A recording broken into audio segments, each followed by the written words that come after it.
फिर वो मुझसे कहने लगा कि हम सारे जिन्नात ने फैसला कर लिया है कि जिस शख्स ने हमारा ठिकाना छीना है हम उससे बदला लेंगे। पहले तो सारे जिन्नात का कहना था कि उस पूरे गांव को ही आग लगा दी जाए ताकि वो भी हमारी तरह वही अजियत उठा सके जो अजियत हमने उठाई थे। लेकिन मेरे समझाने पर सारे जिन्नात ये बात मान गए हैं कि सिर्फ उस शख्स को नुकसान पहुंचाया जाएगा जिसने हमारा ठिकाना छीना था। और मुझे लगता है कि तुम्हें भी उस शख्स को तकलीफ पहुंचाकर खुशी महसूस होगी, क्योंकि तुम्हें भी तो वो जान से मार देना चाहता था। अगर तुम कहो तो बदला लेने के लिए हमारे साथ तुम भी चल सकती हो। मैं उनकी बातें सुनकर खामोश थी। फिर उन्हें कहने लगी कि अगर मैं आपको एक बात कहूं तो आप बुरा तो नहीं मानेंगे। जिनज़ादा हालूद मेरी तरफ गौर से देख रहा था। फिर कहने लगा कि कहो तुम क्या कहना चाहती हो। मैंने उससे कहा कि देखिए, अगर हम किसी से बुराई का बदला अच्छाई से लें तो इसमें ज्यादा भलाई की बात है। वो जिनज़ादा हैरत से मुझे देख रहा था और मुझे वो कहने लगा, अच्छा इसका मतलब है कि तुम अपने उस जालिम किस्म के भाई को बचाना चाहती हो जो तुम्हारे साथ साथ हमारा भी दुश्मन बना हुआ था। तुम इतनी नेक हो सकती हो लेकिन हम नहीं। अपना बदला उस जालिम इंसान से लेकर ही रहेंगे। जिनज़ादा हालूद इंतहाई गुस्से की कैफियत में था। मैं उसे यूं गुस्से में देखकर डर गई थी। फिर उससे कहने लगी कि नहीं, आप लोग मेरी बात नहीं समझ रहे हैं।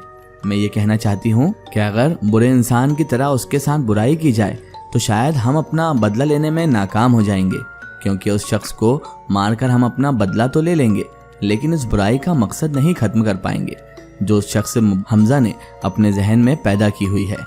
बेहतर यही होगा कि हम उसका कुछ ऐसा सबक सिखाएं कि वो हमेशा हमेशा के लिए दूसरे इंसानों को सताना ही छोड़ दे। वो गांव वाले भी उसके हाथों बहुत परेशान हैं। अगर हमजा मर भी जाता है तब भी गांव में कुछ ऐसा नहीं जिससे गांव के लोग अपनी जिंदगी को बेहतर बना सके। इसलिए अगर हम उस बुराई का बदला लेना चाहते हैं तो हमें कुछ ऐसा तरीका अपनाना होगा जिससे उन गांव वाले मजलूम लोगों की भलाई के लिए कुछ हो सके। मैं सर झुकाकर उस जिनज़ादे हालूद से ये सारी बातें कह रही थी। उसकी आंखों में मेरे लिए हैरानी थी। फिर वह खामोशी से उठकर वहां से चला गया। हम न जाने वह सारे जिन्नात क्या करने वाले थे, मुझे कुछ समझ नहीं आ रहा था। फिर थोड़े दिन बाद वह जिन्नात मेरे पास आए और मुझे कहने लगे कि उस शख्स ने जो भी हमारे साथ किया था हमने उसका बदला ले लिया है। तुम जब वहां अपने गांव वापस जाओगी तो तुम अपनी आंखों से उसे देख लोगी। हमने जो कुछ भी उसके साथ किया है हो सकता है अब उसे इंसानों की कद्र हो जाए। मैं उन सारे जिन्नात की बातें समझ ना सकी थी। आखिर उन्होंने हमजा के साथ ऐसा क्या किया था। फिर वो मुझे कहने लगे कि यहाँ से दूर एक बस्ती है जहाँ पर एक बहुत बड़ा आमिल रहता है। हम सारे जिन्नात उसके मुवक्किल हैं। वह हमें अगर कोई भी हुक्म दे तो हम उसके हुक्म से इनकार नहीं करते हैं।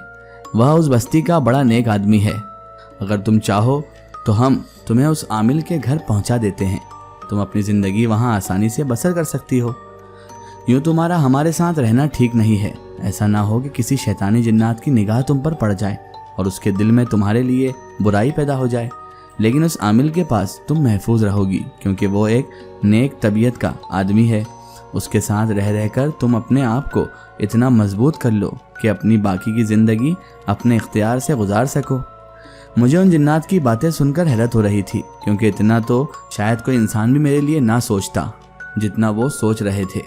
फिर मैं उनके सामने हाथ जोड़कर माफ़ी मांगने लगी और उनसे कहने लगी कि आप सारे जिन्नात बहुत अच्छे हैं, नेक तबीयत के हैं, मुझे माफ़ कर दें।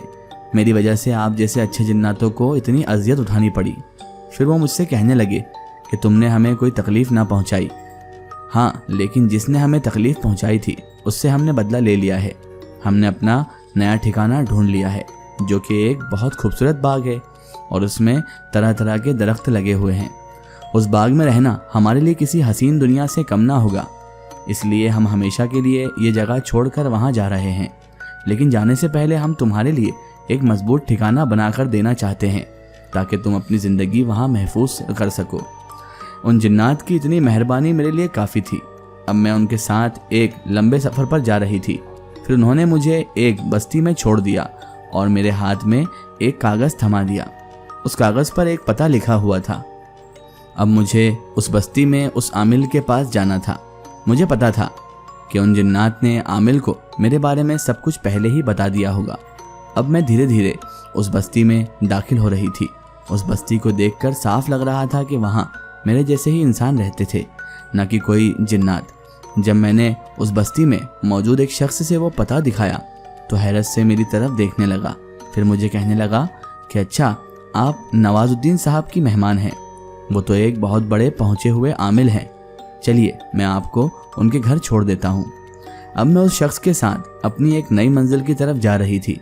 उस आमिल का घर एक मस्जिद के पास ही बना हुआ था। मैं धीरे से उनके घर का दरवाज़ा बजाने लगी।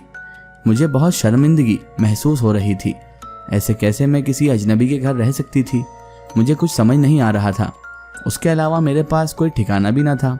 फिर दरवाजे पर एक बारिश सा नूरानी चेहरा लिए एक बुजुर्ग आए थे।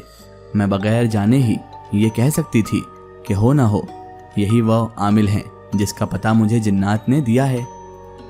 अभी मैं उससे कुछ कहने ही वाली थी जब भी वह मुझसे कहने लगे, आओ अनाया बेटी, अंदर आ जाओ। मैं हैरान हो गई थी। उसका मतलब था कि जिन्नात में उन्हें मेरा नाम तक बता दिया था। फिर उन्होंने किसी को आवाज़ देकर बुलाया था, कुलसुम इधर आओ, हमारे घर पर नया मेहमान आया है। फिर एक उनकी ही हम उम्र औरत आई थी जो मुझे बड़े प्यार से देख रही थी। फिर वह मुझे बैठने का कहने लगे और खाना लेने के लिए किचन में चली गई। मुझे उन दोनों मियाँ बीवी की बेलौस मोहब्बत पर हैरानी हो रही थी। वो मेरी हैरानी दूर करने के लिए कहने लगे कि बेटा, इतना हैरान मत हो, हम हर किसी का इतना ही ख्याल रखते हैं जितना तुम्हारा। तुम जब तक हमारे पास रहना चाहो आराम से रह सकती हो। यहाँ तुम में किसी भी किस्म की कोई तकलीफ ना होगी। हाँ, अगर तुम किसी मुश्किल या परेशानी में गिरफ्तार हो तो मुझे सब कुछ बता सकती हो, क्योंकि मैं हर मुमकिन कोशिश करूँगा कि किसी भी तरीके से तुम्हारी मदद कर सकूँ। उनकी इतनी मेहरबानी देखकर मेरा सब्र का पैमाना छलक पड़ा। मेरी आंखों में आंसू आ गए थे। फिर वह मुझे कहने लगे कि दरअसल पहले हम दोनों मियाँ बीवी भी बड़ी परेशानी भरी ज़िंदगी गुजार चुके हैं। आज से 25 साल पहले हमारी शादी हुई थी। शादी के 5 साल तो बड़ी खुशी खुशी गुजर गए थे, लेकिन जैसे ही 6ठा साल लगा तो लोगों ने ये कहना शुरू कर दिया कि मेरी बीवी बांझ है, जो बच्चे पैदा नहीं कर सकती है। ये बातें सुन सुनकर मैं और मेरी बीवी बड़े दुखी रहने लगे थे। फिर हम दोनों ने इलाज कराने का फैसला किया और गांव के बड़े बड़े हकीमों को मैं अपनी बीवी को दिखाने लगा। जहां भी हम अपने इलाज के लिए जाते तो सिवाय मायूसी के हमें वहां कुछ ना मिलता था। हकीमों ने हज़ारों रुपए लूट कर भी हमारे हाथ में कुछ न रखा था। यूं ही करते करते शादी को 15 साल गुजर गए। अब तो हमने हर उम्मीद का दामन छोड़ दिया था। फिर मुझे एक दिन ख्वाब में नजर आया जैसे कि मैं लोगों में चीज़ें बांट रहा हूँ। मुझे उस ख्वाब का मतलब समझ नहीं आया था। जब इसी ख्वाब का जिक्र मैंने किसी मौलवी के सामने किया तो वह मुझसे कहने लगा कि तुम्हारी किस्मत में कुछ बहुत बड़ा लिखा हुआ है जो तुम्हें अपने वक्त पर मिलकर ही रहेगा। औलाद पाने की ख्वाहिश मेरी और मेरी बीवी की आंखों में साफ दिखाई देती थी। इसका एक स्टोरी हम देखेंगे इसके अगले पार्ट में।